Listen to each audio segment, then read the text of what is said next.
부르심을 경험하는 우리 귀한 메시지가 있기를 원합니다. 예레미야는 남유다, 즉 요시야 왕부터 마지막 왕인 시드기야 왕까지 가장 아름다웠을 때와 그리고 이스라엘이 멸망하는 순간까지, 그리고 멸망한 이후에도 하나님의 말씀을 전했던 선지자입니다. 오늘은 이 예레미야가 하나님을 처음 만나는 장면을 통하여 우리 안에 하나님을 만나면 일어나는 일들을 같이 나눠보고 싶습니다. 먼저 예레미야에게 하나님께서 보여주신 첫 번째가 무엇이냐면 하나님의 원하심입니다. 하나님을 만나면 내가 너를 세워놓으라 라는 말씀처럼 하나님의 원하심이 그 가운데 담겨져 있습니다. 질문은 이겁니다. 여러분, 만약 하나님이 원하신다면 여러분은 아멘이 되십니까? 하나님이 원하신다면 시간을 원해요. 하나님이 돈을 원했어요. 하나님이 우리의 관계를 원하세요. 우리의 재능을, 일을, 교회를, 가족을, 심지어 온 세상을 하나님이 원하시면 여러분은 어떤 마음이 드십니까? 하나님이 원하신다면, 이것이 바로 예레미야가 처음 하나님을 만날 때에 일어났던 일이었습니다. 하나님이 원하시면 우리는 어떤 모습으로 그 하나님 앞에 나아가게 될까요? 이 말을 들은 예레미야의 마음은 결코 쉽지 않습니다. 왜 그러냐면 하나님은 말씀하십니다. 너를 열방을 향한 선지자로 내가 세운다. 그래서 너는 선지자다. 그런데 예레미야의 평가는 다릅니다. 예레미야는 나는 선지자가 아니라 아직 어린 사람입니다 라는 마음을 가지고 있는 거죠. 하나님이 원하십니다. 자, 처음에 다시 중요합니다. 하나님의 원하심이 있어요. 이 하나님의 원하심은 하나님의 평가와 관점이 그대로 우리에게 전달되는 과정입니다. 그런데 이 하나님의 원하심을 받은 예레미야의 마음은 하나님과는 다른 기준을 가지고 있다는 것이죠. 예레미야가 가지고 있는 자신을 향한 그 평가는 두 가지인데요. 이것은 오늘날 하나님을 만나는 많은 사람들에게 똑같이 반복되어져서 하나님이 원하십니다 할 때에 섣불리 아멘하지 못하는 사람들의 특징이 이와 같습니다. 첫 번째는 나를 보면 작게 느껴지는 거예요. 하나님이 원하시는데 누구를 보면? 나를 보면 내가 작게 느껴지는 거예요. 그래서 예레미야서 1장 6절에 내가 너를 세웠다, 구별했다, 너무 좋은 말씀을 하셔도 예레미야는 뭐라고 말하냐면 나는 아이라 말할 줄을 알지 못하나이다. 저기 아이라는 말 때문에 예레미야가 아마 10대에서 20대 초반일 거라 예상할 수 있을 것 같습니다. 그런데 저기에 아이라는 말은 나이의 이야기가 아닙니다. 내가 미성숙하다라는 겁니다.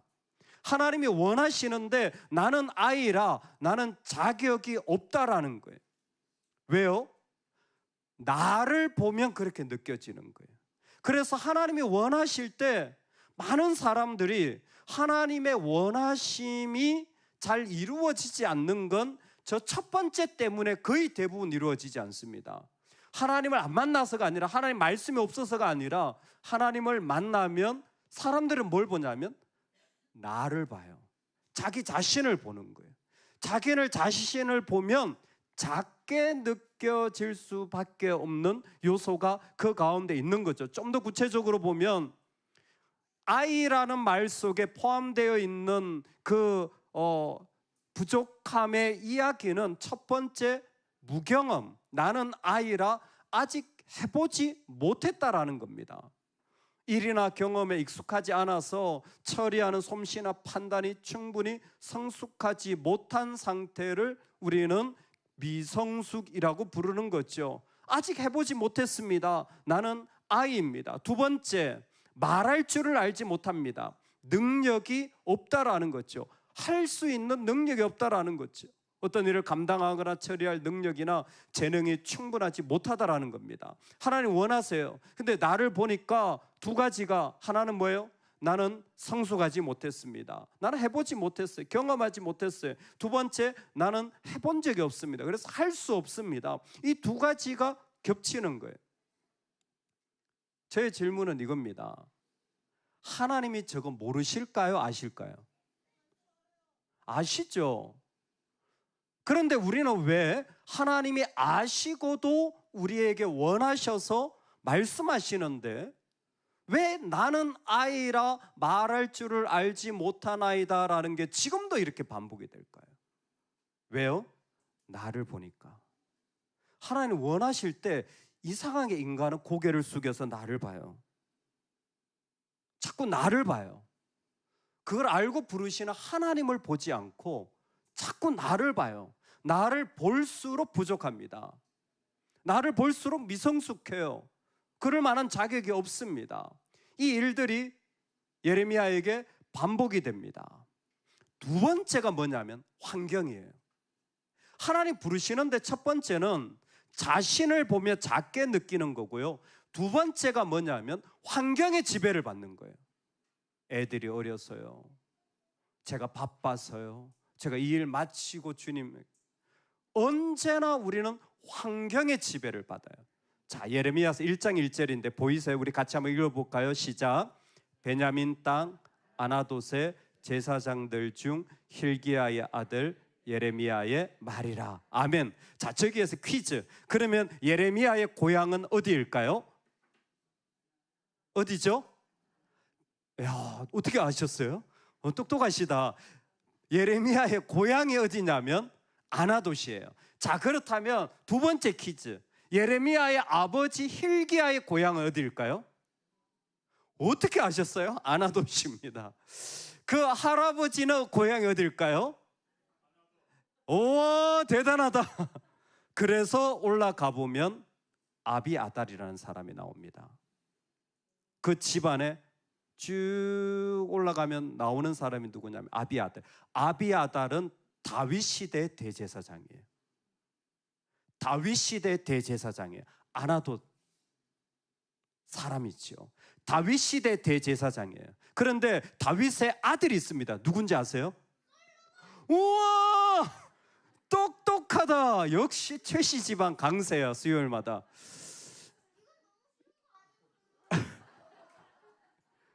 모를 수도 있어. 다른 사람 그러지 마. 솔로몬이 왕이 될 때 아비아달은 솔로몬의 반대편에 섭니다.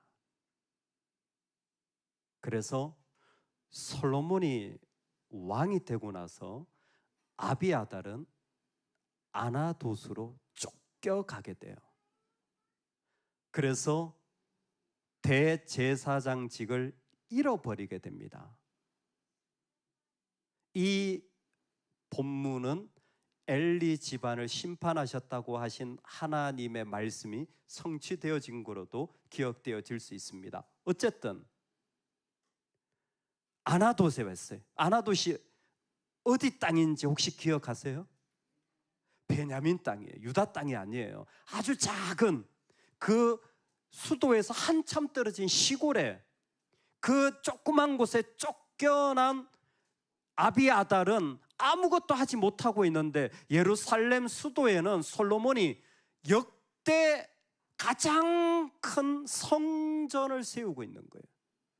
여러분, 나는 쫓겨나서 아무것도 못하는데 저쪽은 엄청나게 화려하고 아름다운 것을 하면 더 박탈감과 비참함과 외로움이 드는 거예요. 심지어 아나돗이라는 곳의 아픔은 저 아비아달부터 자라면서 계속 그곳에 있는 사람들에게는 깊이 뿌리 박힌 거예요. 여러분, 가정마다 집안마다 이상하게 대단히 비참하고 극복하기 쉽지 않은 아픔과 그리고 자존감과 고집스러운 것들이 있는 때가 있어요. 아나돗은 동네 전체가 우리는 빼앗겼어, 버림받았어, 외면당했어, 비참해, 이와 같은 마음이 가득한 동네가 아나돗이에요. 심지어 예레미야가 선지자가 됐어요. 그리고 사역을 할 때도 이 아나돗, 자기 고향 땅 사람이에요. 뭐라고 말하냐면 너는 여호와의 이름으로 예언하지 말라, 두렵건대 우리 손에 죽을까 하노라. 여러분, 이게 지지해 주는 말입니까? 반대하는 말입니까? 아나돗 사람들은 항상 마음이 꼬여 있어요.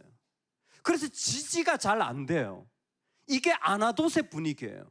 어릴 때부터 부정적인 것, 안 되는 것, 그리고 반대하는 것에 익숙한 사람들이 아나돗이에요. 조금이라도 소외받으면 못 참습니다. 이게 아나돗이에요. 하나님이 날 부르십니다. 여러분, 우리에게 어려운 게 뭐냐면 환경이에요. 내가 자랐던 동네 환경, 내가 자랐던 그 환경, 그것이 지금 가지고 있는 환경, 내가 해야 되는 상황이 하나님이 원하셔도 그 일을 하지 못하게 하는 큰 어려움이 돼요. 예레미야는 아나돗 사람입니다. 예레미야에게는 첫 번째, 나를 보고 작게 여기는 마음, 환경의 지배를 받는 어려운 마음이 그 안에 배경적으로 가지고 있던 사람이었습니다. 이런 상황 속에 if God wants, 하나님이 원하시면 이라는 말은 이 말입니다.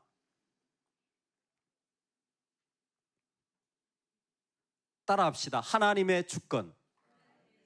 하나님의 주권. 여러분, 꼭 이 말은 기억해 놓으십시오. 우리 하나님에게는 주권이 있습니다. 주권이라는 게 뭐냐? 하나님께서 모든 것을 다스리시며 자신의 뜻을 끝까지 이루시는 것입니다. The sovereignty of God은 하나님께서 모든 것을 다스리시고, 왜냐하면 창조주 하나님이기 때문에 그래요. 그래서 하나님은 이 땅의 피조물, 그리고 이 땅의 구원을 자신의 뜻대로 이루신다라는 표현을 쉽게 설명한 겁니다. 하나님은 이 땅의 피조물과 이 땅의 모든 구원을 자신의 뜻대로 이루시며 끝까지 그것을 완성하시는 것이 하나님의 주권이라는 거예요. 그러니까 이 땅에 있는 모든 피조물의 주인이시기 때문에 하나님의 뜻대로 하실 수가 있습니다. 여러분, 하나님의 주권이 인정되십니까? 이게 오늘 말씀의 큰 변곡점이에요. 왜냐하면 나는 인정이 안 되는 상황이에요. 아이이기 때문에 경험이 없어요. 할 수가 없습니다. 능력이 없어요. 그리고 내 환경이 그렇지 않아요. 나는 그런 걸 들어본 적이 없고 지금 내 상황이 그렇게 나갈 수 있는 상황이 안 되는 거예요. 어떻게 그렇게 하나님 원한다고 나갈 수 있겠습니까? 유일한 길은 하나님의 주권을 인정하느냐예요. 즉, 내 삶에 이게 하나님 거라는 사실, 내가 하나님께 속해 있다라는 사실만 있으면 내 마음을 내려놓을 수가 있는 겁니다. 이 하나님의 주권이 놀랍게 그대로 예레미야서에 등장하는 거예요. 여러분, 이 부분을 잘 보세요. 예레미야 18장에 보면 토기장의 비유가 나옵니다. 토기장은 어떤 분이냐면 자기 의견에 좋은 대로 다른 그릇을 만들더라. 이 그릇이 마음에 안 들면 깨트리고, 이게 마음에 들면 또 만들고, 이거는 토기장이의 모습인 거죠. 자, 여기에서 흥미로운 게 있습니다. 하나님 원하시잖아요. 하나님 원할 때 예레미야의 모습은 뭐냐면 하나님 원하셔도 못 가겠어요. 선지자라 말씀하시는데 나는 못 하겠어요. 나는 아이고 말할 줄을 모르고, 그리고 내 환경은 아나돗이에요. 내 고향 사람들도 지금도 그렇지만 나중에도 날 지지하지 않아요. 그리고 내 아내는 사실 딱 보기에 마음에 안 들어요. 아마 예레미야의 극복할 수 없는 자신의 관점이 여전히 살아있을 거예요. 그런데 하나님의 주권을 인정함으로 말미암아 그는 선지자로 세워지게 됩니다. 여러분, 우리가 하나님의 부름을 받는다고 다른 사람 되는 게 아니에요. 우리가 부름을 받는 다른 사람, 한번 보세요. 장로님 되신 분들, 예비군 보세요. 다른 사람 됐나요? 똑같지 않나요? 근데 뭐가 달라졌죠? 하나예요. 그 안에 자신이 하나님을 고백하고 엎드린 자리를 하나님이 사용하시는 거예요. 나는 똑같아요. 근데 내가 토기장이 되신 하나님을 고백한 사람이에요. 하나님의 주권. 놀랍게 예레미야의 메시지에 토기장이 비유가 나오는 거예요. 왜? 이야기는 예레미야만 할 수 있어요. 원래 예레미야는 이거 할 수 없는 사람이에요. 안 와도 사람이 어떻게 선지자를 해? 불평불만이 가득한데, 눈에 정말 마음에 안 드는 게 그냥 가득 보이는 게 안 와도 사람 전부, 그 할아버지도 그렇고 할아버지도 그래요. 나를 봐도 그렇고 내 환경을 봐도. 그런데 하나님의 주권으로 말미암아 그의 삶에 주님 뜻대로 하실 수 있습니다 라고 고백을 하자 그의 입술을 통하여 가능한 메시지가 뭐였냐면 토기장이 비유예요. 여러분, 우리가 하나님 앞에 나아갈 때 우리가 대단하게 성화되고 그런 것 없어도요, 우리가 하나님을 고백하고 그 하나님 앞에 엎드려지면 나중에 그걸 하나님 그대로 사용하시는 거예요. 내 환경 안 됐어요. 나는 능력이 여전히 없었어요. 그런데 그때 고백한 하나님을 이 땅의 메시지의 통로로 사용하는 게 바로 이 말씀이에요. 여러분, 놀랍지 않습니까? 토기장이. 그래서 하나님은 이 일들을 이루셨습니다. 그렇게 하나님이 하나님의 주권으로 하나님의 일을 하실 때 하나님이 사용하시는 방법이 섭리라는 providence, 섭리라는 거예요. 하나님의 주권은 하나님의 다스리심으로 이루어지는데 하나님의 섭리의 방법이 뭐냐면 calling, 부르심이에요. 여러분, 너무 많은 사람들이 하나님의 부르심을 내가 무슨 일을 하는 사람으로 생각하는데 아니에요. 하나님의 부르심은 내가 하나님의 사람으로 사는 거예요. 그래서 부르심은 나는 이 일을 하도록 부름을 받았다가 아니라 하나님의 목적에 그냥 참여하는 것뿐이에요. 하나님이 이걸 원하셔서 나는 이 일을 하고요, 하나님 원하셔서 나는 이 일을 할 뿐이에요. 내 부르심은 이거예요. 가끔 이런 분들이 있어요. 아주 내 부르심은요 노래하는 거예요. 그래서 나는 요리 같은 거 안 해. 그냥 뭔 소리야 지금 뭔 소리야. 그렇게 말씀을 악용하면 안 되죠. 자기가 싫어서 안 하는 거지. 하나님의 부르심은 하나님의 목적에 참여하는 거예요. 그래서 로마서를 보면 바울의 부르심을 이렇게 얘기했습니다. 예수 그리스도의 것으로 부르심을 받은 자니라. 나는 주님에게 속한 사람, 이게 중요합니다. 누구의 사람으로 살 것인지를 이 부름받은 사람은 항상 분별합니다. 문제가 와요. 아픔이 옵니다. 어려움이 있습니다. 그것의 사람으로 살지 않습니다. 주님의 사람입니다. 주님이 기뻐하고 주님이 원하는 일에 나를 드리면 되는 거예요. 이게 부름받은 사람이에요. 부름받은 사람은, 여러분, 하나님 우리를 부르셨잖아요. 우리한테 맡겨주셨잖아요. 그러면 나를 부르신 분의 목적에 내어드리는 거예요. 이게 콜링입니다. 하나님의 주권은 섭리를 통한 콜링을 통해서, 부르심을 통하여서 지금도 하나님의 사람들을 하나님의 목적에 참여시키심으로, 할렐루야, 이 복이 우리와 우리 자녀들에게 있기를 소망합니다. 이 복이 우리 교회에 있기를 소망합니다. 하나님 우리를 부르셔가지고 그 일을 맡겨주실 때 그게 영광스러운 거예요. 우리가 이 일을 하고 저 일을 하고가 아니에요. 하나님 목적에 참여시켜 주실 때가 축복인 겁니다. 이 콜링이 우리에게 있어요. 그래서 하나님을 만난 자들에게는 부르심이 포함되어져 있습니다. 흥미로운 것은 이겁니다. 나는 아이라 라고 말했던 사람은 예레미야만이 아니었습니다. 솔로몬도 그랬습니다. 흥미로운 건 그 뒤에 다른 사람들도 있지만 모세도 마찬가지입니다. 나는 부족하다. 그들은 뭐 했다? 기도했다. 그들은 뭐 했다? 기도했다. 여러분, 우리 모두가 내가 부족하고 내 환경이 안 되는 때를 경험할 때 하나님의 주권을 인정하는 성경의 통로는 무엇이냐면 그들은 하나님께 기도하는 거예요. 그래서 예레미야도 주 여호와여 보소서, 솔로몬도 나의 하나님 여호와여. 자, 퀴즈를 낼게요. 나의 하나님 여호와여, 나는 아이라 이 일을 감당치 못하겠나이다 기도했어요. 그리고 솔로몬이 구한 게 뭘까요? 지혜를 구한 겁니다. 지혜를 구한 거예요. 그는 기도한 거예요. 그는 여전히 부족했어요. 다윗에 비하면 부족했잖아요. 그런데 하나님께 기도함으로 예레미야는 여전히 미성숙해요. 중요한 게 뭔 줄 아세요? 예레미야가 사역을 시작할 때가 요시야, 그리고 그의 사역의 마지막에 이스라엘의 멸망과 해괴와 그 정말 끓어오르는 메시지를 전한 건 시드기야 때예요. 이 기간이 30년입니다. 많은 분들이 부르심을 하면 여기에서 나 이제 부름 받았어, 시작할 거야. 예레미야는 말합니다. 30년은 조용히 있어. 나 부름 받았는데, 나 세워졌는데. 여러분, 최소 3년은 조용히 순종만 하시기 바랍니다.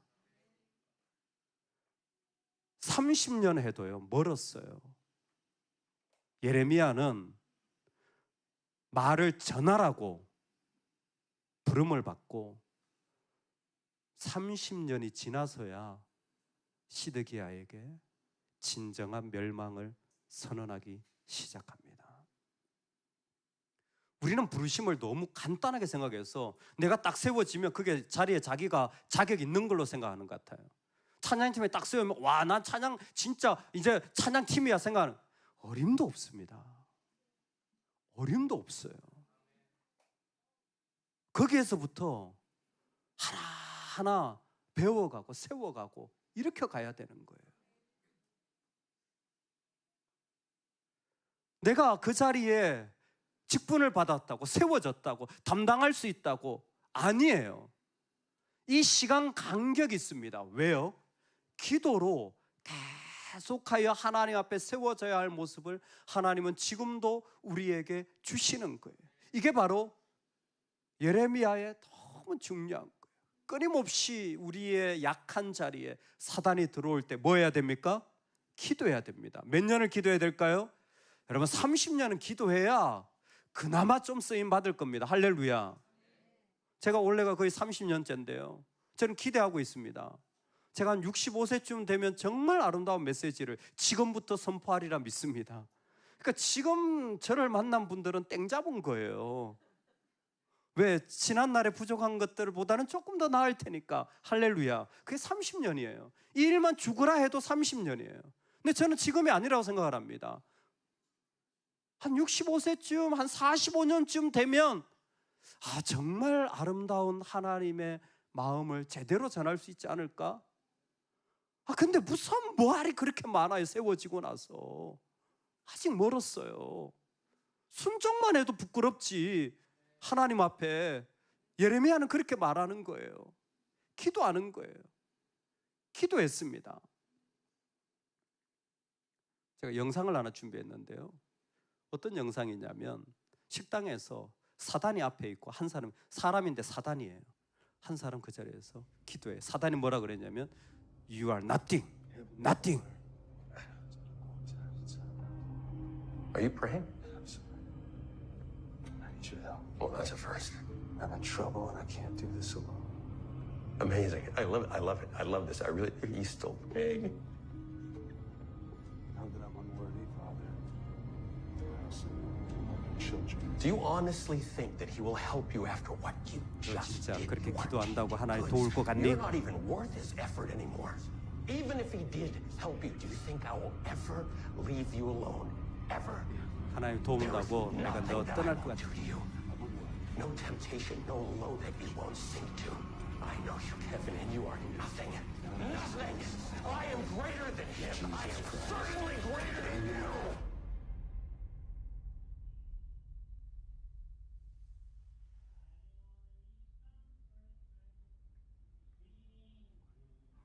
따라.